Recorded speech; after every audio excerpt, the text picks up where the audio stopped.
Imagine suddenly awakening to hellish pain. Think of the unbearable horror when you try to scream, but your voice doesn't obey. It's then that you realize that your entire body is paralyzed. There's only one thought that comes to mind: to die as soon as possible and rid yourself of this nightmarish torment. This isn't a scene from a documentary about the atrocities of the Gestapo or the Mafia. Any of us could experience such a horrendous sensation during a routine medical operation.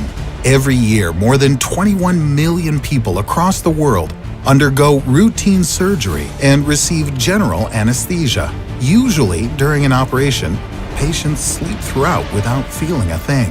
However, also every year, about 30,000 patients suddenly regain consciousness on the operating table. In medical terminology, this is called anesthesia awareness. So, why does anesthesia suddenly stop working? And how does surgery done awake threaten the patient? First, we have to understand just how really anesthesia works. Normal anesthesia actually involves several different groups of drugs. None of them independently provides the necessary conditions for an operation. Generally, anesthesia consists of three components. The first is anesthetics, which immerse the patient into a kind of sleep and relieve him or her from storing memories. The second are the so-called relaxants, which relax the muscles. They paralyze the skeletal muscles, allowing the surgeon to work without interference. Finally, a state of narcosis is achieved using analgesics and narcotic anesthetics. These drugs completely block the passage of painful nerve impulses. An anesthesiologist devises an individual, unique cocktail for each patient. The doctor's tasks are to completely put the patient to sleep, relax their muscles, and to deliver an analgesic effect. At the same time, the mixture should not lead to malfunction of the cardiovascular, nervous, or other bodily systems. To calculate the optimal dose of anesthesia is really quite difficult. It's dependent on the particular characteristics of each patient's body, their lifestyle, the habits of the patient, and much more. The difficulties are compounded by the fact that the mechanism of action of anesthetics is not entirely understood. And in addition, each person's body reacts to the medicines in its own special way. So, quite obviously, mistakes in dosage are quite possible. If the mixture doesn't contain precisely the right amount of ingredients, or the patient's body produces an unexpected reaction, for the patient, the operation can turn into a genuine nightmare. When improper anesthesia is administered, events develop according to several different scenarios. In one scenario, after awakening, the patient can hear, see, and sometimes even move, but not feel any pain. In this case, while he has used the right amount of pain-blocking medication, the anesthetist has undershot on the amount of anesthetics and relaxants. However, doctors are likely to quickly notice an early awakening of the patient in such cases and add in the necessary components to the anesthesia. After this, a person usually doesn't have strong memories of the experience that could lead to mental disorders or depression. Another scenario is, having woken up, the patient can feel neither pain nor his or her own body. So the dose of relaxants and painkillers for them is sufficient, but the amount of anesthetic is too low. It might even happen that the surgeon doesn't notice the awakening of the patient until the end of the operation. But since there's no pain, the patient will not suffer serious psychological trauma. He or she just listens to the doctor's conversations or looks at their faces. Sometimes after awakening, the patient can feel pain and can move. So in such a cocktail, there isn't enough of any of the components of the anesthesia. This condition, though, is quickly recognized by doctors and they instantly add more anesthesia. Worst of all, though, is if a patient wakes up, can feel pain, but because of the paralysis, the patient cannot report it. In this case, the dose of relaxants is sufficient, but the other components of the anesthesia are not. This can cause tremendous suffering to the patient. And after the operation, the patient will, most likely, have to struggle for an extended period with such things as general stress, mental disorders, insomnia, and nightmares. Sometimes, such patients' thoughts even turn to suicide. The torture of one such patient, who became conscious during a heart transplant operation, is shown in all its gory detail in the American film Anesthesia. Of course, there are plenty of other soul-chilling stories that weren't made into a movie. Anesthesiologists from all of the hospitals in the UK and Ireland compiled a collection of testimonies from people who came to under the scalpel of a surgeon. In 2012, they put together a report regarding about 300 cases of the unsuccessful use of anesthesia. The researchers reported that many patients had nightmarish memories of unbearable pain and suffocation. In 1998, one Carol Vire woke up during an operation to remove her eye. The unhappy woman tried to scream or give some kind of a signal to the doctors, but she couldn't move an inch. And, horrifyingly, the operation lasted for 5.5 hours. Every minute, every second of the operation became for Carol an unbearable torture.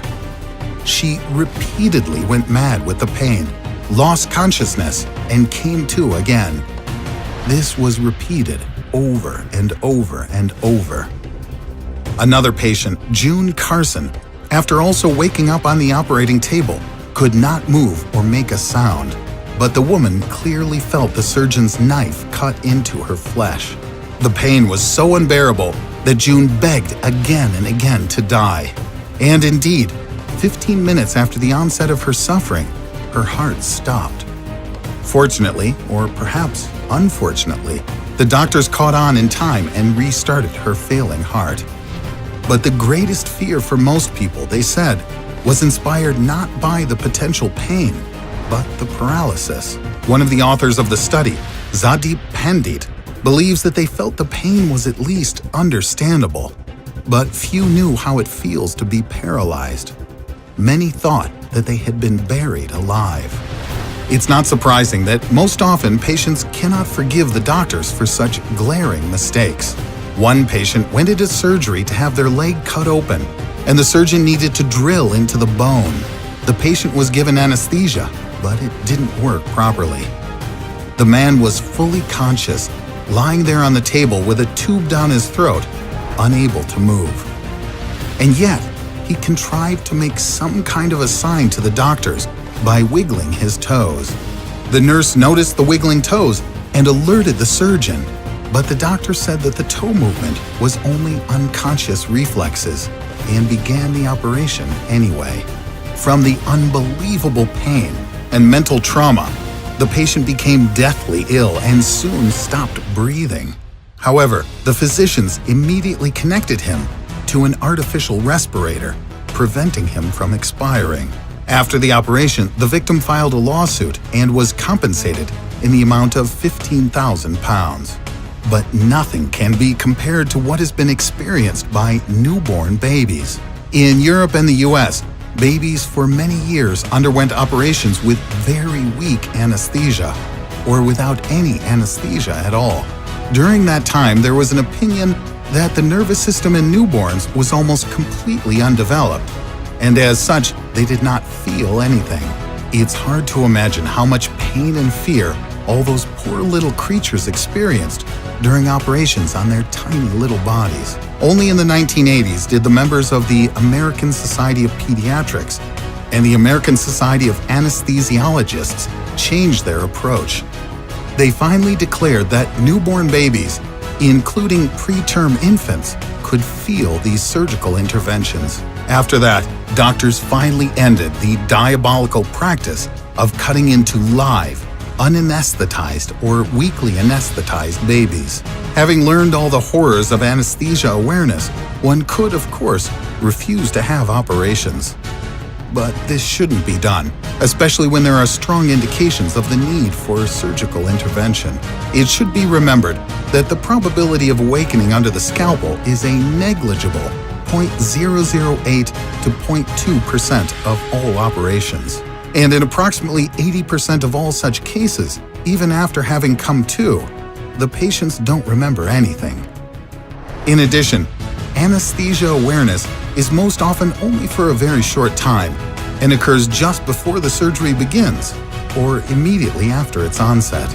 In these modern times, there are new technologies that allow doctors to more accurately determine a patient's condition during surgery. For example, a method of monitoring the auditory system of patients has been developed and is considered very promising. Its essence is that the hair cells of the inner ear, the auditory nerve, and the brainstem, upon the awakening of the patient, begin to react to sound stimulus. And this is even if the patient is completely paralyzed. But it's also possible that soon such innovations will be of no use regardless. Physicians more and more often are managing to carry out complex operations without anesthesia, but without the patient feeling any pain or stress. Neurosurgeons from Germany have even been able to operate on parts of the brain of fully conscious patients. Innovation has made it possible to dispense with general anesthesia and also local anesthesia on the skull and scalp of a patient. This helps doctors to destroy tumors in cases that had previously been inoperable and without damaging important parts of the brain.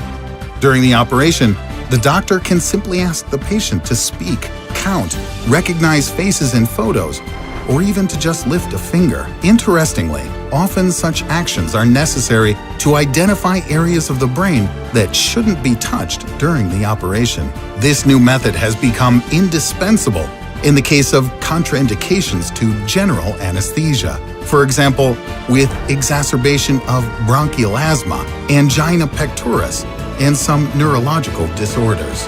Honestly, the percentage of operations done without anesthesia is still quite small, but with the development of these new technologies, their number will undoubtedly grow. And someday people won't have to suffer the long waking up and recovery period after anesthesia or depression following anesthesia awareness. And then we'll have achieved our dream. And even with the most serious of operations, we'll go to a surgeon for only a short visit or a couple of hours and casually stroll home after.